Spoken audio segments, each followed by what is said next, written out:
Are we good?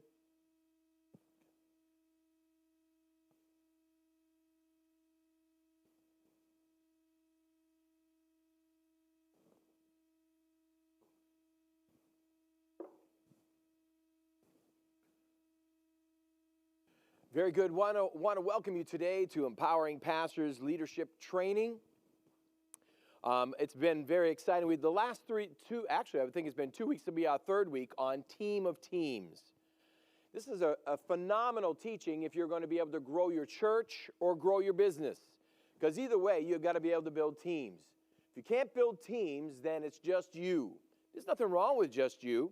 I remember talking to an individual once who was at the precipice of having to make the decision of, will I go from a small business to a large business?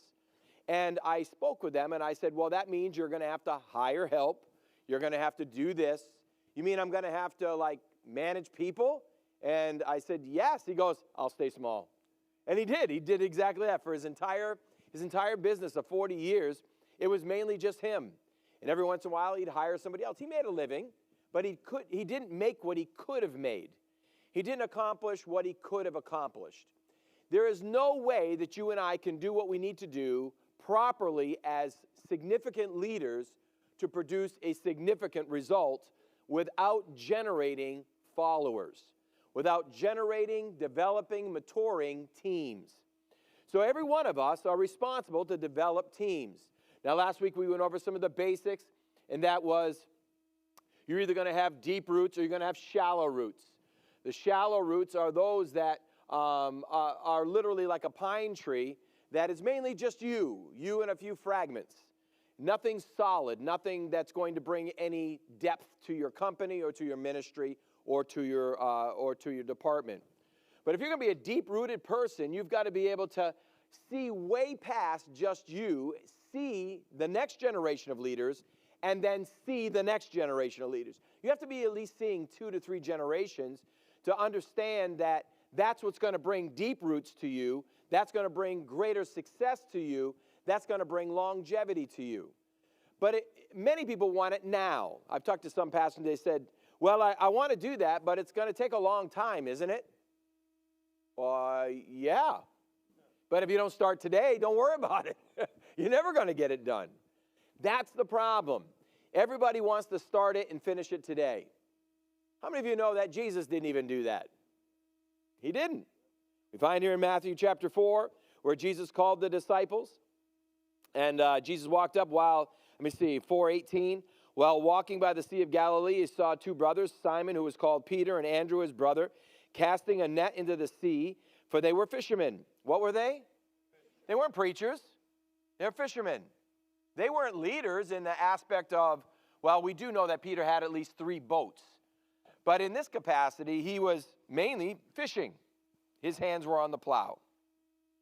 And Andrew, his brother, casting a net into the sea, for they were fishermen. And he said to them, follow me, and I'll make you fishers of men. Immediately they left their nets and followed him. And going on from there, he saw 2 other brothers, James, the son of Zebedee, and John, his brother, in the boat with Zebedee, the father, mending their nets. And he called them. Immediately they left their boat, and they followed him. So here we have the call of 4 disciples, not just disciples, 4 significant disciples that actually made the major impact in the New Testament. But here's something that is so important for us to grasp as leaders as we are making the decision whether we are going to be generational leaders or just shallow-rooted leaders. Now, if you're a denomination, many times shallow route is your best route to go, R-O-U-T-E. The reason for that is because if you're going to be like most denominational churches, you're going to be hopping from one church to the next church, more like a graduation, more like climbing the corporate ladder, than that building a deep growth church that is going to last generations. But if you are going to be generational, we have to look at Christ. What did Christ do? He called these disciples, but then what did he do with them? Well, they were leaders of some capacity, or he wouldn't have called them. Christ saw them in some capacity, and we know that he moved in the gifts of the Holy Spirit. We know that he saw, who was it? Was it Bartholomew underneath the tree? Who was underneath the tree? Underneath the fig tree. Wow, I thought so. Me too. And And so anyways, he saw you were a man with no guile. But mainly he saw in the Spirit. Well, some of us are going to see in the Spirit, but all of us have to be able to develop and choose leaders. But what Christ did when he chose these guys is he spent 3+ years with them, day and night. You know what that means? They got his heartbeat. They got his understanding. They got his methodologies. They got his boot. Correction. They got all these things, but it didn't happen. Even though they were leaders, even though Christ the Messiah called them, it still took 3 years worth of training. And then after resurrection, he came back for how many more days? 40 days. And spent more time with them before he ascended on high and sat at the right hand of the Father. And they stepped into the full-time leadership of the church. So many people want immediate gratification. Well, I want an immediate leader. I want someone to step in right now. So pastors many times, or leaders many times, will be very short-sighted in the factor of developing the generations. And they won't. They won't even start because they want it to happen fast. These things aren't fast. But if you never start, guess what? You're never going to go anywhere. And this is a serious issue. Some people have said to me also, I don't have time to train my leaders. Well, then you're a very insignificant leader. How do I know that? Because when you die, so does the vision. Significance, remember, means it goes beyond you. Heritage has to be passed. Legacy has to go beyond your breath in your lungs. If it's not, then it's a temporary or short-rooted type of leadership. So the philosophy of ministry is that of what Christ did. Christ knew he was going to die on the cross. He knew he was going to ascend on high. He knew these disciples had to take the reins of leadership as now going from disciples to be apostles. They had to be the ones to literally pierce the darkness. Well, that meant he had to spend large amounts of time with them. Leaders, one of the most important factors that you have is time. A lot of leaders look at me, and when I tell them what I do with my staff, they look at me because very few do it. Even large churches. In fact, I know some mega churches, the staff never meet the pastor. They're only with the executive pastor. Remember, whosever voice they're hearing is always louder than yours. If somebody else's voice is louder than yours, then so is their loyalty. I just want to make sure that seats a little bit. So here we have senior pastors of large, even mega churches, do not spend any time with their staff, and if they don't spend time with their staff, then how can they pass on their heart?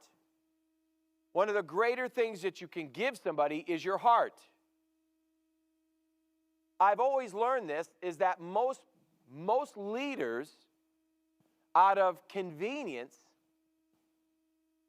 bring on leaders because of their potential. Never, ever, ever bring somebody on because of potential. Because if they never catch your heart, they're never going anywhere, and then they don't have skills. If you notice, Jesus, what did he say to these fishermen? I will make you fishers. These were professionals. These were wealthy men. These were successful business people. These weren't just fishermen. Like I said, when they did a study on Peter, they believe he had 3 medium-sized vessels, which means he was a successful fisherman. We know that the sons of Zebedee, or the sons of thunder, they were successful. How do we know that? Because it was already generational. The father was on the boat mending stuff with them. So we're looking at people that Christ chose. They were people that already had skill. When you and I are building teams, you have to learn how to build teams with people that are skilled. So again, we'll take Minister Mackenzie. If Minister Mackenzie could not sing, could not play some level of music, there is no way she would be the music director of His Tabernacle Family Church. Well, why? Well, she has a good heart. You can have a great heart, but if you don't have some level of skill, then really what you're doing mainly is you're developing their skill, but not their heart. If they have skill, you then can deposit the heart, which brings the message from their head to their spirit, and from their spirit can go into legacy. That's when you're developing deep roots. It can't be just a person that is skilled, because we've had people skilled here that have been on staff before, but they never grabbed the heart. Because they never grabbed the heart, it was a transition. Because it was a transition, they actually could not build a solid team. Why? Because it was always more about them. Anybody that's transitional is still all about them and not about the vision. You can tell me otherwise. I'll tell you right now, it is not true. Well, Pastor, I'm just here for a little bit to learn and to grow. Yes, you are. So I'll never put you in a leadership spot. I'll never give you the ability to influence people. I'll give you the ability to participate at a level. But if I find you are transitional, I'm not keeping you, which means my investment level is less. Why would you invest in people that you know are leaving? You ever seen a bank do that? Did you see Jesus do that? Oh, yeah, with one guy. Because he knew Judas was going to betray him. So here we have the necessity to grab a hold of. If you're going to build deep roots, you're going to have teams for increase or team of teams. It's not just you and I wanting to get a few people on our team. You've got to be wiser than that. And in the wise development of teams means you have to be able to identify other leaders. I think I explained last week, one of the very first things that I do whenever I go into a room and I'm looking for leaders, or let's just say I'm going into a room for the first time. If I'm going into a room full of pastors or ministers, I remember I was down at Brother Maldonado's. Anybody, I don't know if you know his ministry or not, but Brother Maldonado has, I believe, over 10,000 people in his church. And my wife and I were invited down, and we were given the honor after service to go back and eat with them. Well, it wasn't just them in the room. There were other ministers of great significant names. So if I said their names, you would know them. They're on TBN. They're on all the mega stuff. So the moment my wife and I walked in there, we went completely silent. Sat at the table they assigned us with, talked very little. But I'm looking around the room, who are the actual leaders in the room? Because just because they have a title don't mean they're a leader. We learned that as we sat at the table and all the pastors' wives are talking about all of the antidepressant medications that they're on and what their psychologist is telling them and teaching them and their counseling sessions after a decade. I remember them looking at Pastor Ron and saying, so, who's your counselor? And, my wife, she looked and said, Jesus. So just because they have prominent names, just because they look good, don't mean they're actual leaders. So I looked around the room, and you could identify the leaders because they were the ones that people were turning their heads towards at the table when people were talking. They were always looking for that person to I don't want to say justify, but to validate what was being spoken from the rest of the table. So the need for you and I, when we walk into a room, when we're looking for other leaders, is to look around and see who people are turning their head towards. People do not turn their head towards other followers. Even leaders follow. So that's why when I go into a room, I never speak. I look to whom I'm supposed to follow. Because personality-wise, you can have a great personality, and you can be magnetized, but it doesn't still mean you're a leader. But when you're a leader, followers automatically follow you. So we all follow somebody. And we're drawn to them. and we listen to them. And we listen for validation from them. Validation, whether it's you're talking or somebody else is talking. So the identification of leaders so that you can build deep roots is the first thing is you have to make sure that they have the skills that you're after.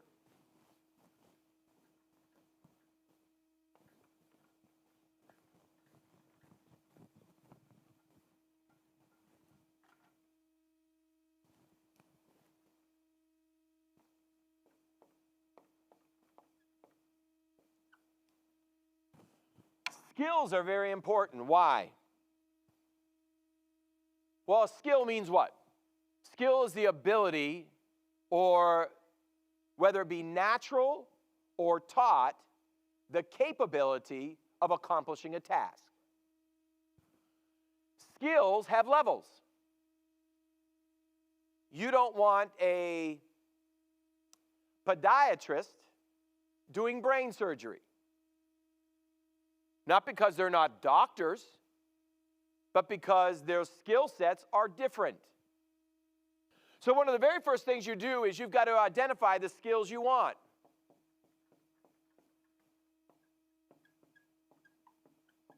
In a leader. What skill are you looking for? We talked about this last week. We touched on it, the factor of you should be always filling your weaknesses. So if I'm very evangelistic, then I know I need to find somebody who's, number one, administrative. That's probably going to be one of my very first hires, because if I'm evangelistic and very visionary, I'm probably a little bit more scatterbrained. Now, it doesn't mean that you're not passionate, you're not focused, but you're always looking long-term, not short-term. You're always looking at the bridge completed, not the next piece of metal that needs to be put in. Your administrator is the one that's going to make the vision occur. So the very first one I would hire, or did hire, was that of an administrator. The second person I hired, or skill I was looking for, was an individual that was filled with mercy. Why? Because I need somebody who can, because I'm more evangelistic, I'm not really compassionate as much, I'm not overwhelmingly merciful all the time. Listen, you don't know me then, you know me now. 23 years ago, mercy was short. Compassion was very little. That's your problem. Oh, you got an issue? Figure it out. What about your maid? Don't let the door hit you on the way out, rather than trying to retain them. So the first person I always brought on, because I know my strengths, was I brought on an admin. Number two, I brought on a person of mercy who was called to ministry. Because just because you have the skill don't mean you got the call. So when I'm looking for somebody who's administrative, they must have administrative skills. How do I know somebody having administrative skills? Well, I talk to them, and I ask them a question. I'll usually say, so what did you do yesterday? That's my very first question to all people I'm questioning whether you're an administrator or not. Why? Because I can tell from that answer whether or not you're an administrator. How is that possible? Because as an administrator, it is going to be a very stinking long conversation. What do you mean? Well, I got up in the morning, it was 6:29 a.m., and you know that I went in and my feet were a little like sore getting out of bed that day, and I went potty, and I like the 2-ply, not the 1-ply, and then, I mean, the conversation is forever long because they're telling you every detail of the day. I mean, I subject myself to this torture because I need to know if you're an administrator. Do I have any administrators can identify with what I'm talking about? Very good. So that's the way I start finding out if somebody's an administrator. If you're not an administrator, this is what you're going to do. Yeah, you know, got to work today. Yeah, I don't know, kind of hungry, I guess. Not an administrator. So I'm looking for skills. You've got to be able to identify the skills you want. And as an administrator, that's what I'm looking for. But just because they have the skill doesn't mean they have the grace.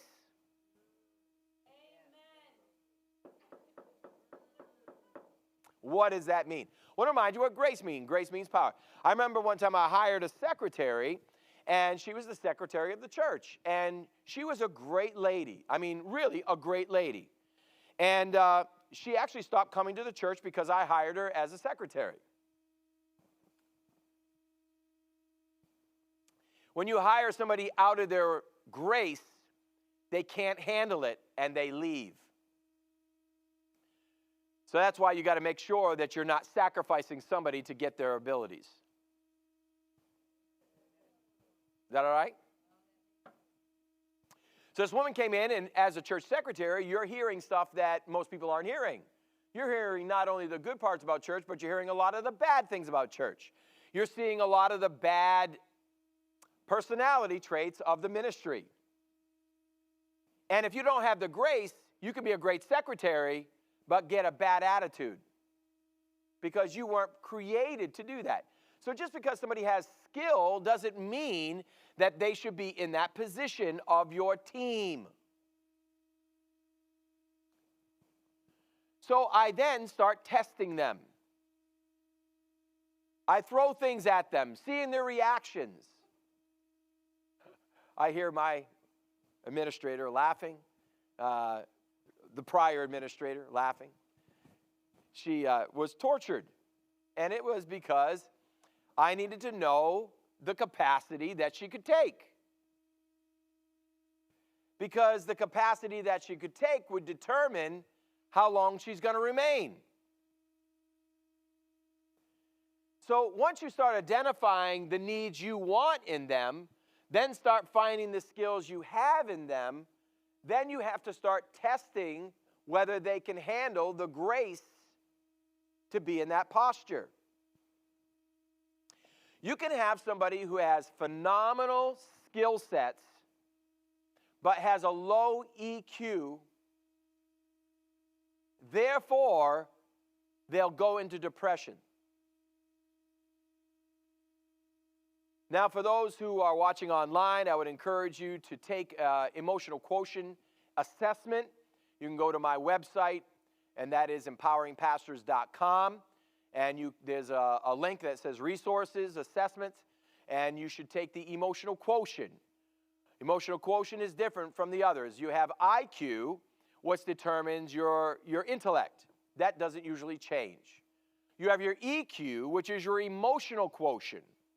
Your emotional quotient, just because you have a high IQ, don't mean that you're emotionally stable. EQ can change, can be matured, and also can be lowered. Then you have what we call an LQ, which is your leadership quotient, which is based off of the two priors. And then you have what is being developed right now being the SQ, or your spiritual quotient, because that plays a large part in the entire leadership process. Minister McKenzie, do we have a microphone? Oh, we're going to grab a microphone. So I would encourage you to go to my website at empoweringpastors.com. You can take the assessment. I will then communicate with you and help you through the assessment so you understand what you did and where you stand and how to develop the skill set of becoming a greater leader. Yes? So in your experience, do you think it's harder to teach skill or to teach people to have grace? I demand the skill first. So it's not as much teaching skill. It's the grace you have to temper. If they're a true leader, then they want to grow in their skill. If they're a skilled person, but not called to that level of leadership, you can't develop that portion. And you don't want to have to do it. You ever have micromanage somebody? If you're a leader, one of the worst things you have to do is micromanage people. Why? Because in the micromanaging, you now have to take your attention away from the goals, finishing the bridge. And now you have to go tell somebody, listen now, I know this is going on at your house. I know you're having problems, but I need you to pour concrete today. You don't want that. Then you're never going to get your bridge done. If they're a true leader, they have grace. But the only way for you to know they have grace is to test them. Put them under pressure. Give them something to do and don't follow up on them. That's my favorite one. One of my favorite tests I do with all leaders is I always give them something to accomplish and I don't follow through with them. Why? If they're not going to complete the task without me following through, I don't want them as one of my leaders. Because that means I'm constantly going to have to go after and badger them for what I need. And if I have 11 leaders, well, where's my day now? It's gone. Where's my vision now? I don't have one. I might as well do it myself. So you've got to test your leaders. That means giving them a task, giving them something. If you're bringing on an administrator, give them a task to administrate and don't micromanage them. See if they'll follow through with it. If they follow through with it quickly, that's first stage. Because everyone loves to start strong. Oh, come on now.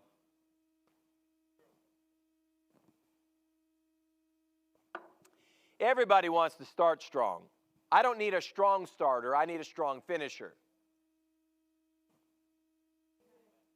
So I'll give him another one. Then I'll give him another one. Then I'll give him another one. And I won't follow up. After a while, their mentality is going to be, well, I'll get to it when I can. Not one of my leaders. Why? Because that's how they're going to finish the race. I don't need somebody finishing weak.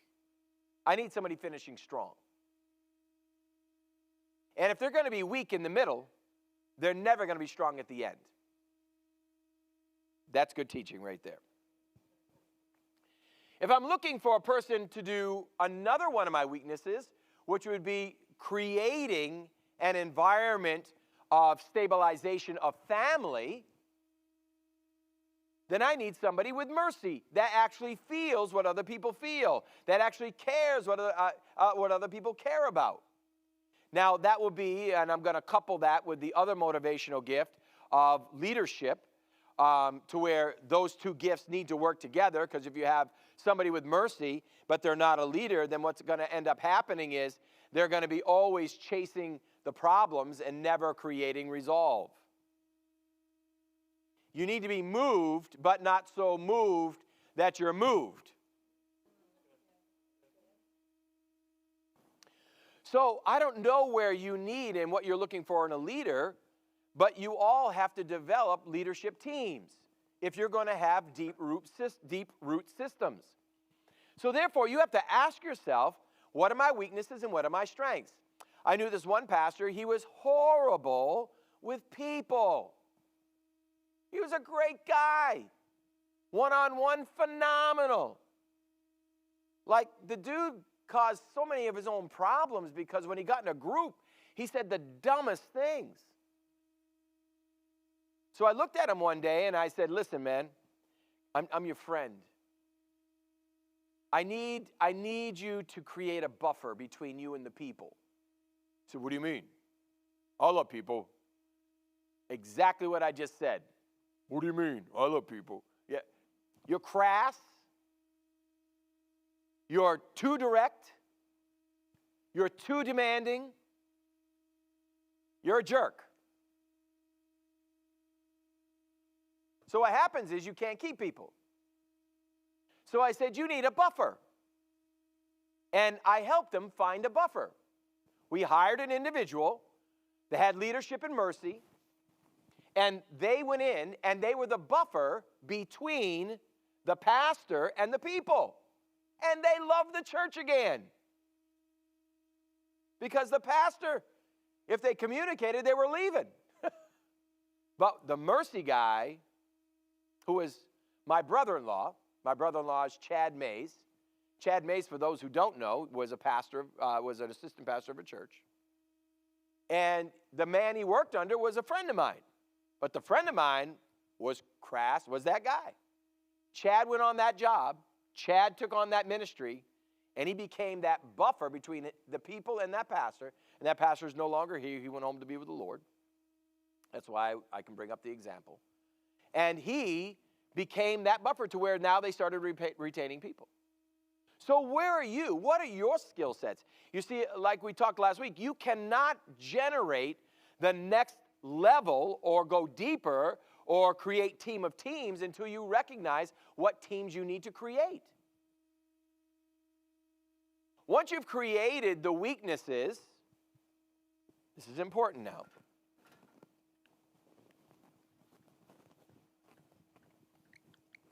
Because you're asking me the how-tos.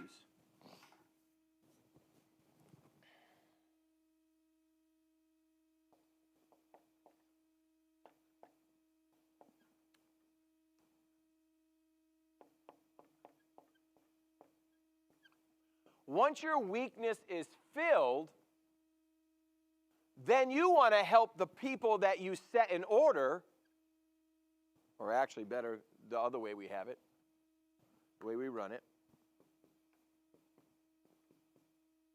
Your job then is to help them fill their weaknesses.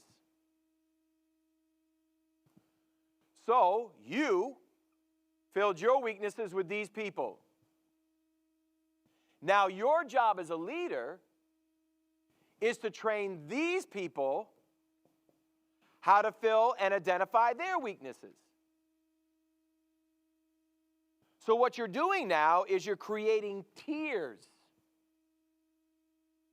of people that, even though they're not good at everything, which nobody is,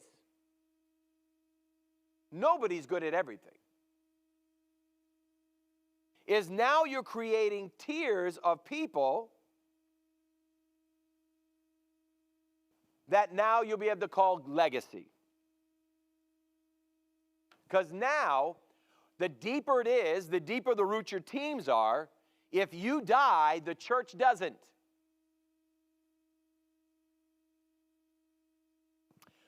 I remember listening to, and I don't know if we showed that this year yet or not, the Juanita Bynum on impartation video. You can find it on YouTube. But her senior pastor, now she was an evangelist, and the son, the pastor, and then the son, and then Juanita Bynum was an evangelist. And the story goes that the pastor had a stroke. And when the pastor had a stroke, he was unable to be in the pulpit. For many churches, that is the end of the church. But this man had built team of teams. So immediately his son and his spiritual daughter stepped in. They weren't staying there. They weren't taking over. They stepped in and built the house, and it grew until the senior pastor was healthy enough to come back behind the pulpit. That's team of teams. But majority of churches and many companies, if the visionary dies, so does the journey. You've got to make a decision in your life. Well, you know, I just like working alone. Well, then you're not a leader. It's okay that you're doing a job, but you're not a leader. As a leader, you must know you have to build teams. So it is this process of identification of your weaknesses, filling your weaknesses with skilled people. What were they doing? Fishing. What did Jesus say? I'll make you fishers of men. They were already skilled fishermen. Then, once you get your leaders and you're building them, then you help them by training them to do what I'm training you to build under them. Now, here's your next test. If they're unwilling to build under them, then you know you need to replace them. I didn't say get rid of them.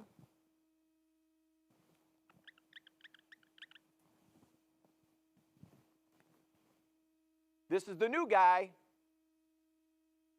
This is them. You now know that they have to have directives. There are people that only respond to a directive, that will not grab the bull by the horns and just simply make it happen. And the larger you're building your organization, you cannot afford to have people that you need to give directives to every single day. You need to be able to give them the vision and know that they are skilled enough to be able to take it to the next leg. Now, I'm not saying you don't inspect, because what you don't inspect, you cannot expect. You must inspect, but you should not have to micromanage them or give them directives every single day.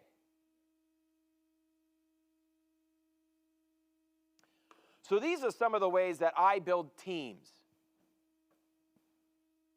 Now let's get back to where I started. I started all the way back to what I do with my staff.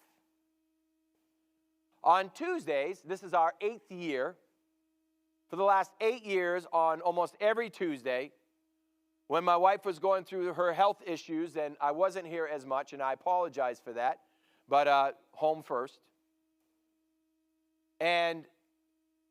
But I've been here pretty much 8 years.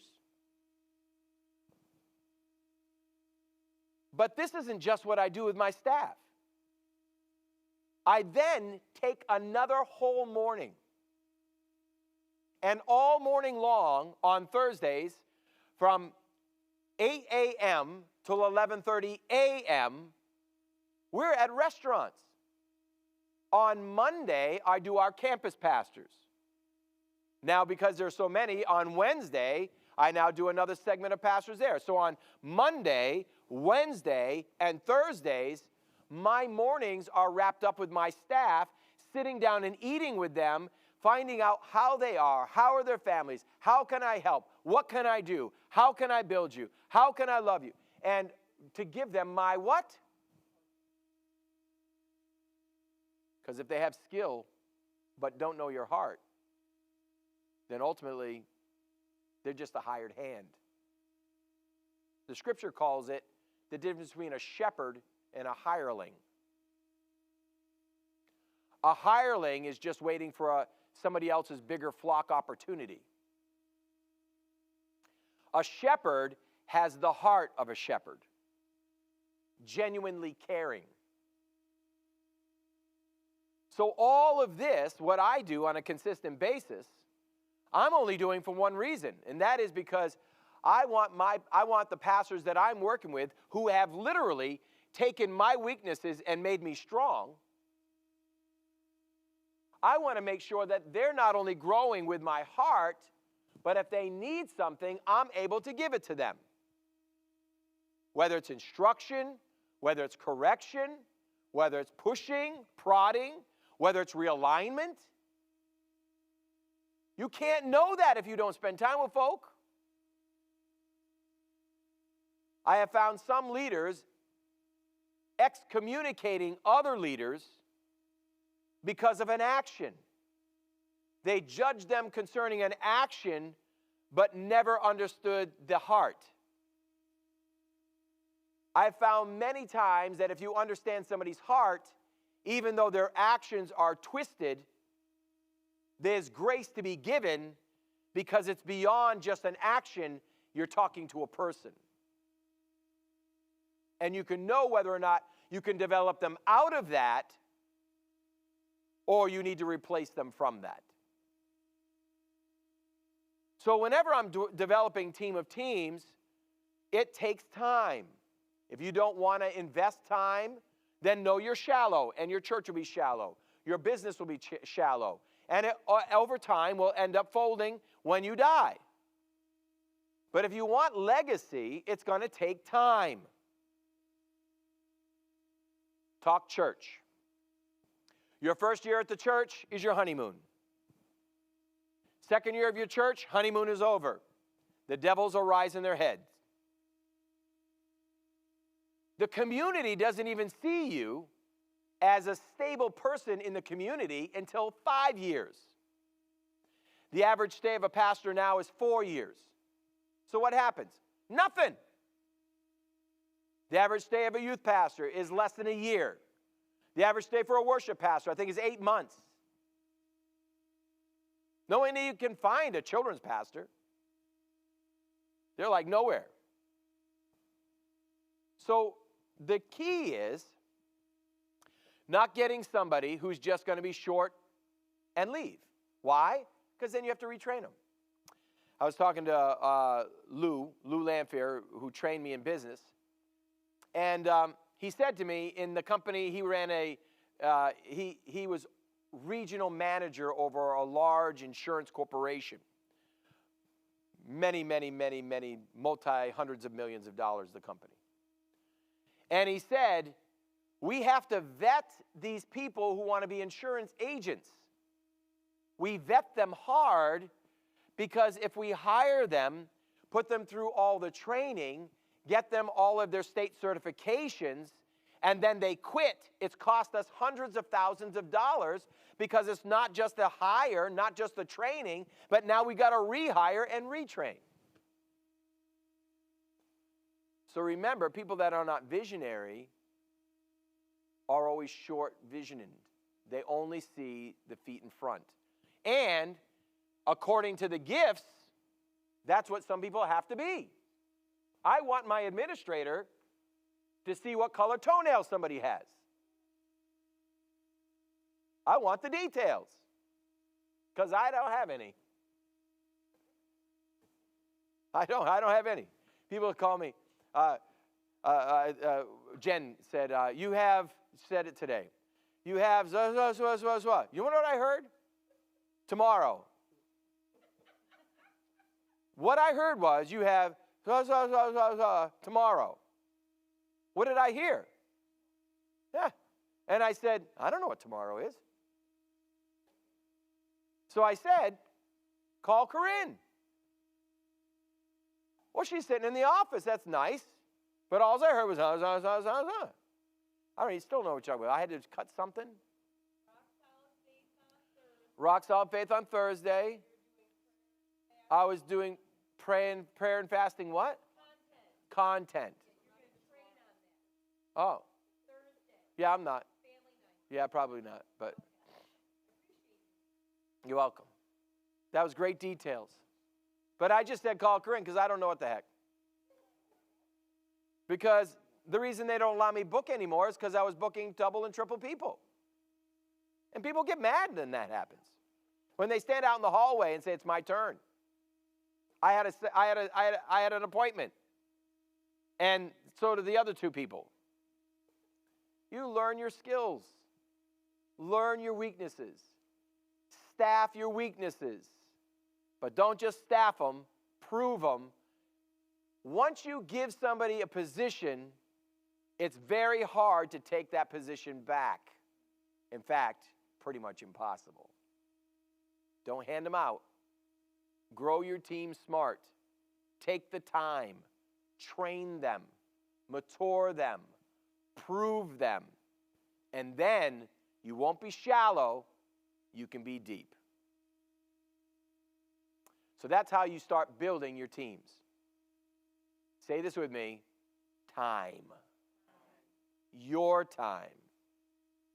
Your most valuable time is investing in your leaders, or else you'll always be shallow.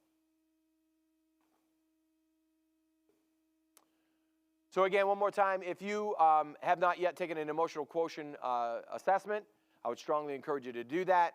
You can go to my website, empoweringpastors.com, and go up and click the button, take the assessment, and I'll reach out to you with your email, and then we can talk through it.